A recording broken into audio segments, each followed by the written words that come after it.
하나님께서 사랑하시는 자녀님, 영상을 시작하기 전에 지금 이 순간 하나님께 가장 듣고 싶은 말씀이 무엇인지 생각해 보세요. 지금 10초만 시간을 드릴게요. 여러분이 하나님께 듣고 싶은 그 한마디를 댓글에 적어주세요. 더 깊이 묵상하고 싶으시다면 지금 영상을 멈추시고 조용히 기도하신 후에 다시 재생하세요. 저는 매일 여러분의 댓글을 읽으며 함께 하나님의 응답을 구하고 있습니다. 자, 이제 하나님께서 오늘 여러분에게 주시는 살아있는 말씀을 함께 들어보시겠습니다. 오늘 새벽 4시 30분 한 집사님이 무릎을 꿇었습니다. 기도하려고 눈을 감았지만 입술이 굳어버렸습니다. 주님, 하고 시작했다가 멈췄습니다. 무슨 말을 해야 할지 몰랐습니다. 마음은 간절한데 단어가 떠오르지 않았습니다. 10분이 지났습니다. 20분이 지났습니다. 여전히 아무 말도 나오지 않았습니다. 혹시 여러분도 이런 경험 있으시지 않나요? 기도하고 싶은데 말이 막혀버린 그 답답한 말입니다. 예전에는 기도가 술술 나왔는데 어느 순간부터 단 한마디도 나오지 않는 그 막막함을 느껴보신 적 있으십니까? 저는 목사입니다. 그런데 솔직히 고백하겠습니다. 저도 기도가 막힐 때가 있습니다. 몇 년 전 어느 새벽 무릎을 꿇었는데 아무 말도 나오지 않았습니다. 입술을 열려고 애써도 마음이 텅 비어버린 것 같았습니다. 30분을 무릎 꿇고 앉아 있었지만 기도 한마디 제대로 나오지 않았습니다. 기도를 가르치는 사람이 정작 기도할 말을 잃어버렸다는 사실이 너무 부끄러웠습니다. 하나님, 저는 목사인데 왜 기도가 안 됩니까? 이렇게 부르짖었지만 하늘은 침묵했습니다. 그날 이후 저는 몇 주 동안 기도의 광야를 걸었습니다. 말씀을 읽어도 마음에 닿지 않았습니다. 찬양을 불러도 공허했습니다. 예배를 드려도 형식적이었습니다. 정말 힘든 시간이었습니다. 그런데 바로 그때였습니다. 하나님께서 저에게 놀라운 비밀을 보여주셨습니다. 복잡한 기도가 아니라 단순한 기도, 긴 고백이 아니라 짧은 단어, 완벽한 문장이 아니라 진실한 부르짖음이 진짜 기도라는 것을 깨달았습니다. 그날 이후 제 기도 인생이 완전히 바뀌었습니다. 그리고 지난 몇 년 동안 수많은 성도님들에게 이 비밀을 나눴습니다. 기도가 막혀서 절망했던 분들이 다시 기도하게 되었습니다. 하나님이 멀게만 느껴졌던 분들이 하나님의 임재를 경험했습니다. 오늘 여러분께도 바로 그 비밀을 나누려고 합니다. 딱 3가지 단어입니다. 이 3단어만 알면 여러분의 막힌 기도가 다시 살아납니다. 복잡한 신학 지식도 필요 없습니다. 아름다운 기도문을 외울 필요도 없습니다. 긴 문장을 만들 필요도 없습니다. 그냥 이 3단어만 반복하면 됩니다. 매일 아침 이 3단어로 기도를 시작하십시오. 밤에 잠들기 전에 이 3단어로 하루를 마무리하십시오. 힘들 때, 기쁠 때, 두려울 때, 감사할 때 이 3단어를 붙드십시오. 그러면 여러분의 기도가 살아날 것입니다. 아니, 예전보다 더 깊고 더 진실한 기도를 하게 될 것입니다. 오늘 이 영상을 끝까지 보시는 분들은 분명히 고백하실 것입니다. 이제 기도가 다시 살아났습니다. 하나님이 다시 가까이 느껴집니다. 이렇게 단순한 기도가 이렇게 강력할 줄 몰랐습니다.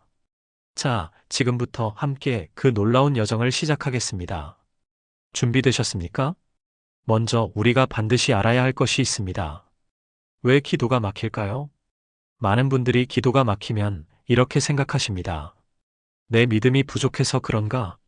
내가 죄를 지어서 하나님께서 내 기도를 안 들으시는 건가? 하나님께서 나를 버리신 건 아닐까? 이런 생각들이 머릿속을 가득 채웁니다. 그래서 더 기도가 안 됩니다. 죄책감과 자책이 마음을 짓누릅니다. 아닙니다. 절대 그게 아닙니다. 기도가 막히는 진짜 이유는 따로 있습니다. 로마서 8장 26절 말씀을 함께 보겠습니다. 이와 같이 성령도 우리의 연약함을 도우시나니 우리는 마땅히 기도할 바를 알지 못하나 오직 성령이 말할 수 없는 탄식으로 우리를 위하여 친히 간구하시느니라. 이 말씀을 주목해서 보십시오. 우리는 마땅히 기도할 바를 알지 못하나.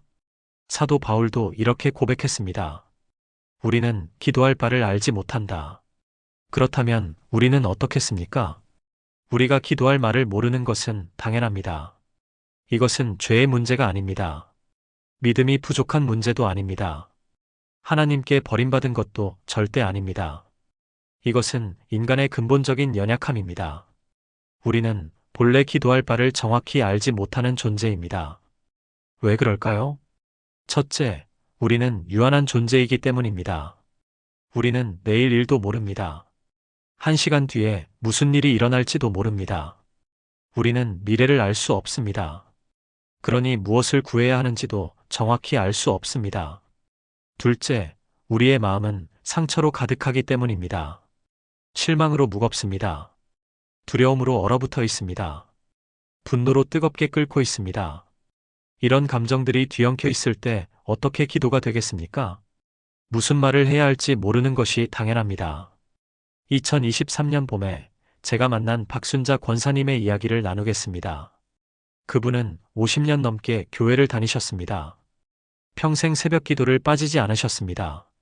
기도의 용사라고 불릴 만큼 기도를 많이 하셨습니다. 그런데 아들이 사업에 실패하고 5억 원의 빚을 지게 되었습니다. 그날 이후 권사님은 기도가 완전히 막혔습니다. 무릎을 꿇어도 아무 말도 나오지 않았습니다. 하나님, 왜 이런 일이? 하다가 멈췄습니다. 6개월이 지났습니다. 여전히 기도가 되지 않았습니다. 그분은 저에게 이렇게 말씀하셨습니다. 목사님, 저는 이제 하나님께 완전히 버림받은 것 같아요. 저는 그분의 손을 잡고 말씀드렸습니다. 권사님, 아닙니다. 절대 그렇지 않습니다. 로마서 8장 26절 말씀을 다시 보십시오. 성령이 말할 수 없는 탄식으로 우리를 위하여 친히 간구하시느니라. 우리가 말을 잃었을 때 성령님이 대신 기도하십니다. 우리가 입술을 열지 못할 때 하나님께서 우리 마음을 읽으십니다. 우리가 무슨 말을 해야 할지 몰라 막막할 때 성령님께서 우리를 위해 탄식하며 간구하십니다. 이것이 얼마나 놀라운 은혜입니까? 우리가 기도하지 못할 때도 하나님은 우리를 포기하지 않으십니다. 오히려 성령님께서 더 깊이 개입하십니다. 그러니 절망하지 마십시오. 기도가 막혔다는 것은 끝이 아닙니다. 오히려 새로운 시작입니다. 하나님께서 우리에게 새로운 기도를 가르치시려는 순간입니다. 그 새로운 기도가 바로 오늘 나눌 3가지 단어입니다. 이 3단어를 알게 되면 여러분은 다시 기도할 수 있게 될 것입니다. 자, 이제 첫 번째 단어를 나누겠습니다. 기도가 막혔을 때 가장 먼저 해야 할 일이 있습니다. 그것은 관계를 회복하는 것입니다. 하나님과의 관계 말입니다. 기도가 막힌 사람들의 공통점이 있습니다. 하나님을 멀리 느낀다는 것입니다. 하나님이 저 높은 하늘 위에 계신 것 같습니다. 나와는 상관없는 분 같습니다. 이렇게 느껴지니 기도가 안 됩니다. 이럴 때 필요한 첫 번째 단어가 바로 아버지입니다. 로마서 8장 15절 말씀을 보겠습니다. 너희는 다시 무서워하는 종의 영을 받지 아니하고 양자의 영을 받았으므로 우리가 아빠 아버지라고 부르짖느니라. 아빠 아버지라고 부르짖느니라. 원어로는 아바 아버지입니다. 아바는 아람어로 아주 친밀한 호칭입니다. 어린아이가 아버지를 부를 때 사용하는 말입니다. 우리말로 하면 아빠입니다. 하나님께서 우리에게 이렇게 부르라고 하셨습니다. 이것이 얼마나 놀라운 특권인지 아십니까? 구약시대를 생각해 보십시오. 사람들은 하나님의 이름을 함부로 부르지 못했습니다. 대제사장만이 1년에 한 번 지성소에 들어가 하나님을 뵐 수 있었습니다. 그런데 예수님께서 이 모든 것을 바꿔놓으셨습니다. 예수님의 십자가 보혈로 우리는 하나님의 자녀가 되었습니다. 이제 우리는 언제든지 하나님을 아빠라고 부를 수 있습니다. 마태복음 6장 9절에서 예수님께서 가르쳐 주신 기도를 보십시오. 그러므로 너희는 이렇게 기도하라. 하늘에 계신 우리 아버지여. 주기도문의 첫 마디가 무엇입니까? 아버지입니다. 기도는 아버지를 부르는 것에서 시작됩니다. 2022년 여름, 이명숙 집사님을 만났습니다. 58세 여성분이셨습니다. 남편과의 갈등으로 1년 넘게 기도가 막혀 있었습니다. 저는 그분께 딱 한 가지만 하라고 했습니다. 매일 아침 눈을 뜨자마자 아버지하고 한 번만 부르세요. 그게 전부였습니다. 처음 며칠은 아무 느낌이 없었다고 합니다. 그냥 기계적으로 아버지하고 불렀습니다. 그런데 일주일째 되던 날 아침이었습니다. 눈을 뜨고 아버지하고 부르는 순간 가슴이 뜨거워졌습니다. 눈물이 터졌습니다. 정말로 하나님이 아버지처럼 느껴졌습니다. 나를 사랑하시는 아빠가 바로 옆에 계신 것 같았습니다. 그날부터 기도가 다시 살아났습니다. 아버지라는 한 단어가 모든 것을 바꿔놓았습니다. 왜 이런 일이 일어날까요? 아버지라고 부를 때 우리의 정체성이 회복되기 때문입니다. 나는 하나님의 자녀입니다. 하나님은 나의 아버지이십니다. 이 관계가 분명해지면 기도가 살아납니다. 자녀는 아버지에게 무엇이든 말할 수 있습니다. 완벽한 문장이 아니어도 됩니다. 3살짜리 아이를 생각해 보십시오. 아이가 아빠에게 뭐라고 합니까? 아빠, 물. 아빠, 배고파. 완전한 문장도 아닙니다. 그런데 아빠는 다 알아듣습니다. 하나님도 그렇습니다. 우리가 아버지하고 부를 때 하나님은 기뻐하십니다. 우리의 마음을 다 아십니다. 시편 103편 13절 말씀입니다. 아버지가 자식을 긍휼히 여김같이 여호와께서는 자기를 경외하는 자를 긍휼히 여기시나니 아버지는 자식을 긍휼히 여깁니다. 자식의 연약함을 아십니다. 그래서 더 사랑하십니다. 하나님도 그렇습니다. 우리가 기도할 말을 잃어버렸을 때도 하나님은 우리를 긍휼히 여기십니다. 그러니 오늘부터 이렇게 하십시오. 아침에 눈을 뜰 때 가장 먼저 아버지하고 부르십시오. 밥을 먹기 전에 아버지하고 부르십시오. 일이 힘들 때 아버지하고 부르십시오. 잠들기 전에도 아버지하고 부르십시오. 이것이 기도의 시작입니다. 하나님을 아버지로 부르는 것, 이것만으로도 기도는 살아납니다. 자, 이제 두 번째 단어로 넘어가겠습니다. 첫 번째 단어 아버지로 관계가 회복되었습니다. 이제 두 번째 단어가 필요합니다. 그것은 도와주세요입니다. 많은 사람들이 기도를 복잡하게 만듭니다. 뭔가 대단한 말을 해야 한다고 생각합니다. 그런데 하나님은 그런 것을 원하지 않으십니다. 하나님이 원하시는 것은 우리의 진실한 부르짖음입니다. 시편 50편 15절 말씀입니다. 환난 날에 나를 부르라. 내가 너를 건지리니 내가 나를 영화롭게 하리로다. 나를 부르라. 이것이 하나님의 명령입니다. 시편 34편 17절 말씀입니다. 의인들이 외침에 여호와께서 들으시고 그들의 모든 환난에서 건지시는도다. 외침해라고 했습니다. 외치는 것입니다. 부르짖는 것입니다. 도와주세요. 이것이 가장 정직한 기도입니다. 우리는 연약합니다. 우리는 혼자 힘으로는 아무것도 할 수 없습니다. 도움이 필요합니다. 그것을 인정하는 것, 그것이 믿음입니다. 시편 121편 1절에서 2절 말씀입니다. 내가 산을 향하여 눈을 들리라. 나의 도움이 어디서 올까? 나의 도움은 천지를 지으신 여호와에게서로다. 나의 도움은 여호와에게서 온다. 우리의 도움도 오직 하나님께로부터 옵니다. 그러니 하나님께 부르짖어야 합니다. 아버지, 도와주세요. 이 한마디면 충분합니다. 2024년 초에 만난 김영호 집사님의 이야기를 나누겠습니다. 65세에 갑자기 회사에서 명예퇴직을 당했습니다. 아들의 사업 보증을 섰다가 3억 원이 넘는 빚을 떠안게 되었습니다. 집사님은 절망했습니다. 기도도 안 됐습니다. 무릎을 꿇어도 한숨만 나왔습니다. 어느 날 새벽 더 이상 견딜 수 없었습니다. 기도실에 들어가서 무릎을 꿇었습니다. 그리고 소리내어 울부짖었습니다. 아버지, 도와주세요. 제발 도와주세요. 저 혼자는 안 됩니다. 이 말만 수십 번 반복했습니다. 그런데 신기한 일이 일어났습니다. 울부짖으면서 마음이 평안해졌습니다. 짐을 내려놓는 것 같았습니다. 그날 이후 집사님은 매일 아침 이렇게 기도했습니다. 아버지, 도와주세요. 그리고 3개월 후였습니다. 옛날 직장 동료로부터 연락이 왔습니다. 새로 시작하는 사업에 함께 일하자는 제안이었습니다. 집사님은 그 일을 시작했고 2년 만에 빚을 거의 다 갚았습니다. 지금은 감사 간증을 하십니다. 도와주세요. 이 한마디가 제 인생을 바꿨습니다. 왜 이런 일이 일어났을까요?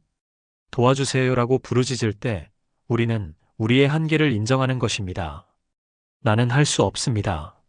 하나님, 당신이 하셔야 합니다. 이것이 진짜 믿음입니다. 여러분도 그렇게 하십시오. 복잡하게 생각하지 마십시오. 그냥 솔직하게 부르짖으십시오. 아버지, 도와주세요. 이 한마디면 충분합니다. 자, 이제 세 번째 마지막 단어로 넘어가겠습니다. 우리는 지금까지 두 단어를 배웠습니다. 아버지와 도와주세요입니다. 이제 마지막 세 번째 단어를 나누겠습니다. 그것은 감사합니다입니다. 많은 사람들이 여기서 의문을 가질 수 있습니다. 아직 아무것도 해결되지 않았는데 어떻게 감사합니까? 이것이 바로 믿음의 핵심입니다. 보이기 전에 믿는 것입니다. 이루어지기 전에 감사하는 것입니다. 히브리서 11장 1절 말씀입니다. 믿음은 바라는 것들의 실상이요 보이지 않는 것들의 증거니. 믿음은 보이지 않는 것을 믿는 것입니다. 데살로니가전서 5장 16절에서 18절 말씀입니다. 항상 기뻐하라 쉬지 말고 기도하라 범사에 감사하라 이것이 그리스도 예수 안에서 너희를 향하신 하나님의 뜻이니라. 범사에 감사하라. 모든 일에 감사하라는 것입니다. 이것이 하나님의 뜻입니다. 왜 하나님은 이렇게 명령하실까요?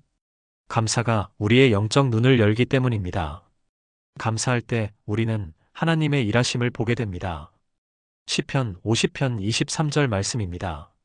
감사로 제사를 드리는 자가 나를 영화롭게 하나니 그의 행위를 옳게 하는 자에게 내가 하나님의 구원을 보이리라. 감사로 제사를 드리는 자에게 하나님의 구원을 보인다고 하셨습니다. 2023년 가을에 만난 정미선 권사님의 이야기를 나누겠습니다. 62세에 유방암 진단을 받으셨습니다. 권사님은 두려웠습니다. 기도가 안 됐습니다. 왜 저입니까? 하는 원망만 나왔습니다. 제가 권사님께 한 가지를 제안했습니다. 매일 자기 전에 오늘 하루 감사한 일 3가지를 찾아서 하나님께 감사 기도를 드려보세요. 권사님은 처음에 말했습니다. 목사님, 감사할 일이 어디 있습니까? 그래도 제 권유를 받아들였습니다. 첫날 밤 억지로라도 찾아보니 있었습니다. 오늘 딸이 전화했다. 오늘 밥을 먹을 수 있었다. 아버지, 오늘 딸이 전화한 것 감사합니다. 처음에는 형식적이었습니다. 그런데 1주일, 2주일 계속하다 보니 변화가 일어났습니다. 감사 제목이 저절로 눈에 들어오기 시작했습니다. 불평과 원망이 감사로 바뀌었습니다. 두려움이 평안으로 바뀌었습니다. 1년 후 검사에서 암세포가 완전히 사라졌습니다. 권사님은 간증했습니다. 감사 기도가 저를 살렸습니다. 성경에도 이런 이야기가 있습니다. 누가복음 17장을 보면 10명의 나병 환자가 예수님께 고침받습니다. 그런데 10명 중에 단 1명만 돌아와서 감사했습니다. 예수님께서 그 사마리아 사람에게 말씀하셨습니다. 일어나 가라, 내 믿음이 너를 구원하였느니라. 감사가 구원을 완성합니다. 빌립보서 4장 6절에서 7절 말씀입니다.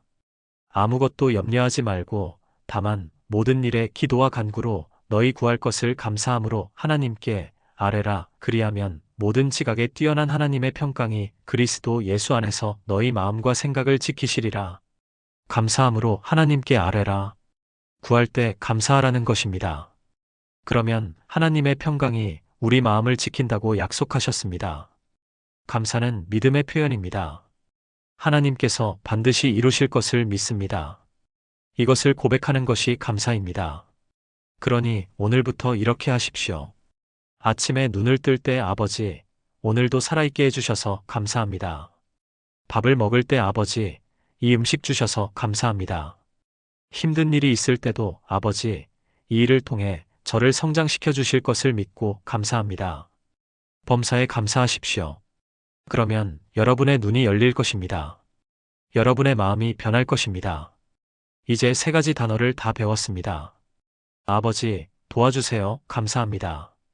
이 3단어로 어떻게 기도하는지 구체적으로 알아보겠습니다.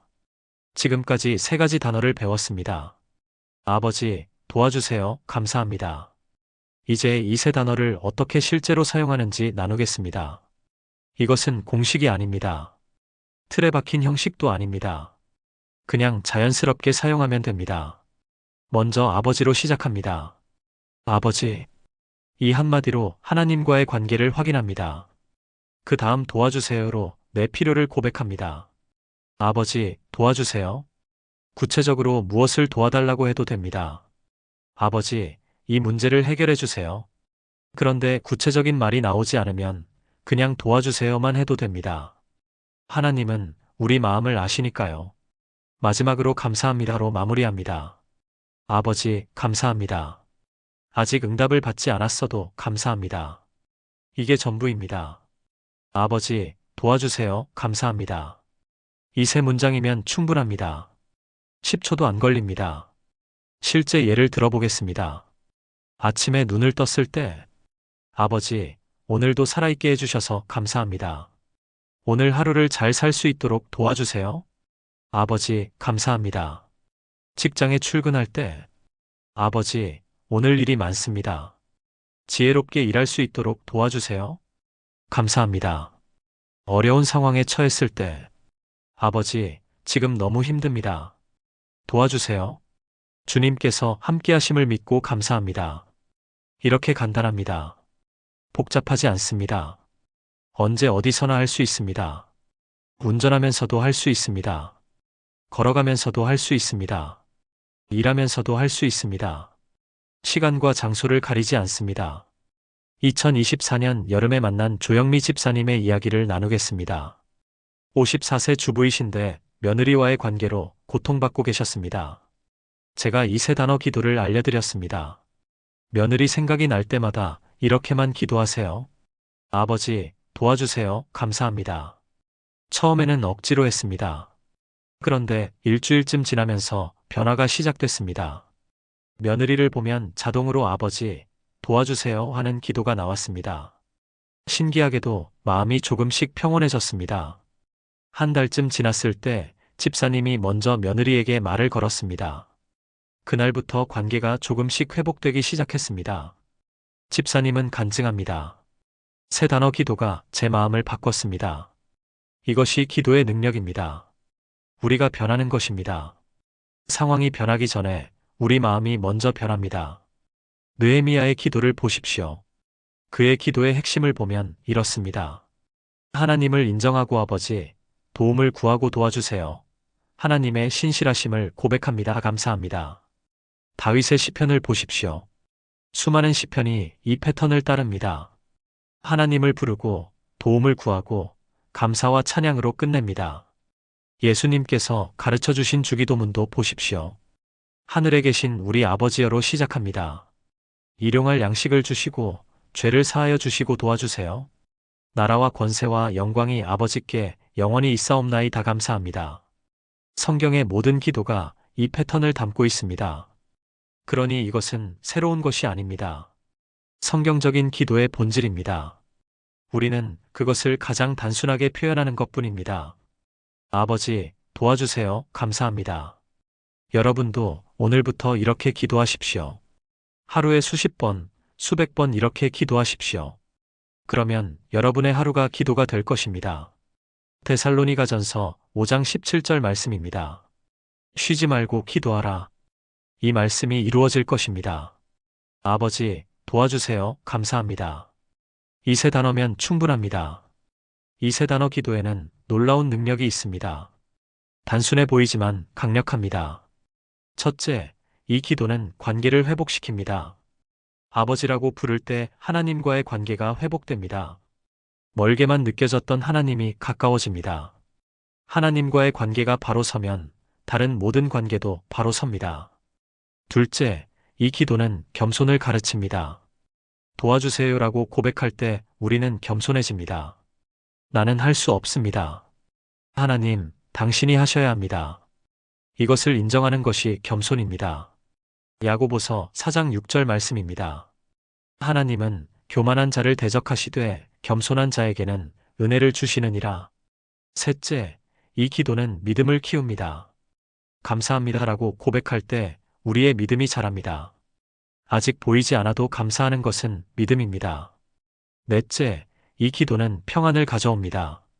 빌립보서 4장 6절에서 7절 말씀처럼 감사함으로 기도하면 하나님의 평강이 우리 마음을 지킵니다. 아버지, 도와주세요. 감사합니다. 이 기도를 반복하면 평안이 옵니다. 2024년 초에 만난 한승우 집사님의 이야기를 나누겠습니다. 47세에 갑자기 공황장애 진단을 받으셨습니다. 제가 이 세 단어 기도를 알려드렸습니다. 증상이 올 때마다 이렇게만 반복하세요. 아버지, 도와주세요. 감사합니다. 집사님은 그날 밤부터 시도했습니다. 공황 증상이 오기 시작했습니다. 아버지, 도와주세요. 감사합니다. 계속 반복했습니다. 그런데 어느 순간 가슴 두근거림이 잦아들었습니다. 한 달쯤 지나니까 증상의 빈도가 줄어들었습니다. 석 달쯤 지나니까 거의 증상이 없어졌습니다. 약도 끊을 수 있었습니다. 집사님은 간증합니다. 이 세 단어가 제 공황장애를 치유했습니다. 다섯째, 이 기도는 영적 전쟁에서 이기게 합니다. 원수 마귀는 우리의 기도를 막으려고 합니다. 그런데 이 세 단어는 너무 단순해서 마귀가 막을 수 없습니다. 아버지, 도와주세요. 감사합니다. 이것만 반복하면 됩니다. 여섯째, 이 기도는 습관이 됩니다. 복잡한 기도는 오래 지속하기 어렵습니다. 그런데 이 세 단어는 너무 간단해서 습관이 됩니다. 일곱째, 이 기도는 어떤 상황에서도 적용됩니다. 기쁠 때 아버지, 감사합니다. 슬플 때 아버지, 도와주세요. 두려울 때 아버지, 도와주세요. 어떤 상황에서도 이 세 단어로 기도할 수 있습니다. 이것이 이 기도의 능력입니다. 단순하지만 강력합니다. 짧지만 완전합니다. 쉽지만 깊습니다. 자, 이제 마지막으로 이것을 어떻게 매일 실천할지 나누겠습니다. 이제 마지막입니다. 이 세 단어를 어떻게 매일 반복할 것인지 구체적인 방법을 나누겠습니다. 아무리 좋은 것도 실천하지 않으면 소용이 없습니다. 반드시 실천해야 합니다. 첫째, 아침 루틴으로 만드십시오. 매일 아침 눈을 뜨자마자 이렇게 기도하십시오. 침대에서 일어나기 전에 이렇게 말하십시오. 아버지, 오늘도 살아있게 해주셔서 감사합니다. 오늘 하루를 잘 살 수 있도록 도와주세요. 아버지, 감사합니다. 이것을 매일 아침 루틴으로 만드십시오. 21일만 계속하면 습관이 됩니다. 둘째, 시간마다 알람을 설정하십시오. 휴대폰에 알람을 설정하세요. 오전 10시, 오후 2시, 오후 6시 이렇게 3번만 설정하십시오. 알람이 울리면 하던 일을 잠시 멈추고 이 세 단어를 기도하십시오. 아버지, 도와주세요. 감사합니다. 10초면 됩니다. 셋째, 상황마다 적용하십시오. 어려운 일이 생겼을 때 아버지, 도와주세요. 좋은 일이 생겼을 때 아버지, 감사합니다. 결정해야 할 때 아버지, 지혜를 주세요. 도와주세요. 이렇게 모든 상황에서 이 세 단어를 사용하십시오. 넷째, 잠들기 전 루틴으로 만드십시오. 침대에 누워서 잠들기 전에 오늘 하루를 돌아보십시오. 그리고 감사한 일 3가지를 찾으십시오. 아버지, 오늘 이것 감사합니다. 오늘 하루 지켜주셔서 감사합니다. 내일도 인도해주세요. 도와주세요. 이렇게 하루를 마무리하십시오. 감사하며 잠들면 잠도 평안합니다. 다섯째, 메모해 두십시오. 집 곳곳에 이 세 단어를 적어서 붙여두십시오. 화장실 거울에 붙이십시오. 냉장고에 붙이십시오. 볼 때마다 이 세 단어를 기억하고 기도하십시오. 여섯째, 가족과 함께 하십시오. 아침 식사 전에 가족과 함께 이렇게 기도하십시오. 아버지, 이 음식 주셔서 감사합니다. 오늘 우리 가족을 지켜주세요. 도와주세요. 간단하니까 가족 모두가 함께 할 수 있습니다. 일곱째, 기도 일기를 쓰십시오. 매일 저녁 간단하게 기도 일기를 쓰십시오. 노트 한 줄이면 됩니다. 오늘 이런 일이 있었습니다. 아버지, 도와주세요. 감사합니다. 이렇게 한 줄만 쓰십시오. 한 달 후에 그 노트를 다시 보십시오. 하나님께서 어떻게 응답하셨는지 보일 것입니다. 2023년 가을에 만난 박정희 권사님의 이야기를 나누겠습니다. 60세에 이 세 단어 기도를 배우셨습니다. 매일 아침 눈 뜨자마자 아버지, 감사합니다. 알람 맞춰놓고 하루 3번 아버지, 도와주세요. 감사합니다. 잠들기 전에 아버지, 감사합니다. 이것을 21일 동안 했습니다. 셋째 주에는 완전히 습관이 되었습니다. 한 달이 지났을 때 권사님은 깨달았습니다. 내 기도가 살아났구나. 기도가 더 이상 부담이 아니었습니다. 기쁨이었습니다. 그리고 더 놀라운 것은 삶의 변화였습니다. 남편과의 관계가 좋아졌습니다. 자녀들과의 대화가 늘어났습니다. 건강도 좋아졌습니다. 불면증이 사라졌습니다. 이 모든 것이 기도의 변화에서 시작되었습니다. 지금은 2년째 이 기도를 계속하고 계십니다. 그리고 간증하십니다. 이 세 단어가 제 인생을 바꿨습니다. 여러분도 할 수 있습니다. 어렵지 않습니다. 오늘부터 시작하십시오. 21일만 계속하십시오. 21일 후에는 습관이 되어 있을 것입니다. 그리고 여러분의 기도 인생이 완전히 달라져 있을 것입니다. 신명기 6장 6절에서 7절 말씀입니다.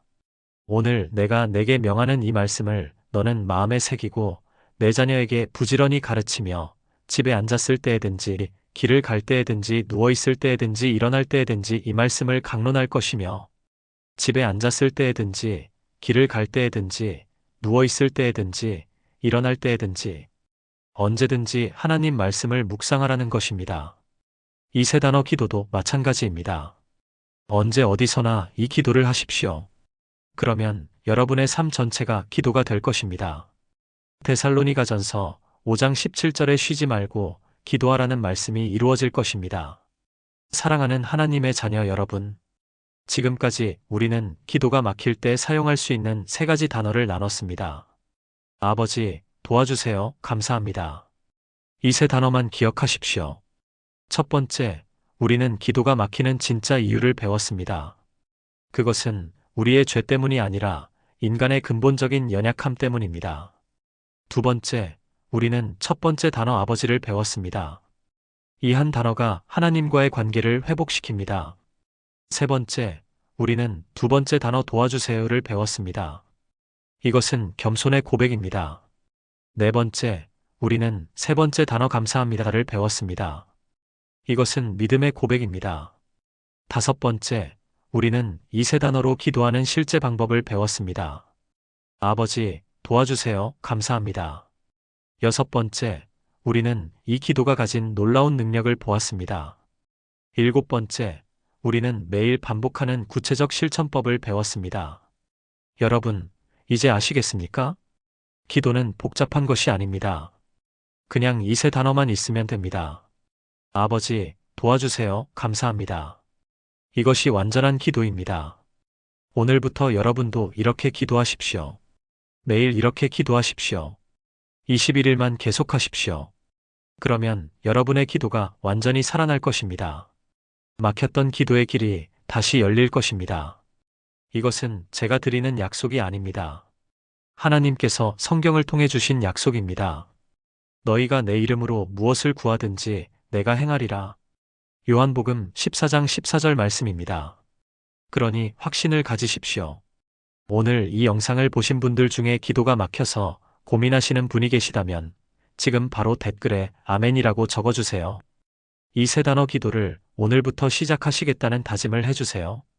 여러분의 고백을 보며 저도 함께 기도하겠습니다.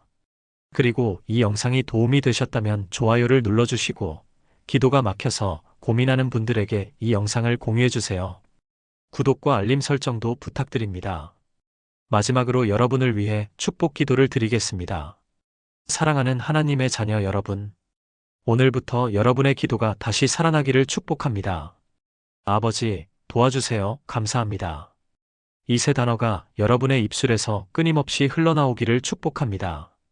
여러분의 모든 문제에 하나님의 해결이 임하기를 축복합니다. 여러분의 모든 관계에 하나님의 회복이 임하기를 축복합니다. 여러분의 모든 염려가 하나님의 평안으로 바뀌기를 축복합니다. 여러분이 날마다 하나님의 임재를 경험하기를 축복합니다. 여러분의 가정에 하나님의 평강이 가득하기를 축복합니다. 여러분의 믿음이 날마다 자라나기를 축복합니다.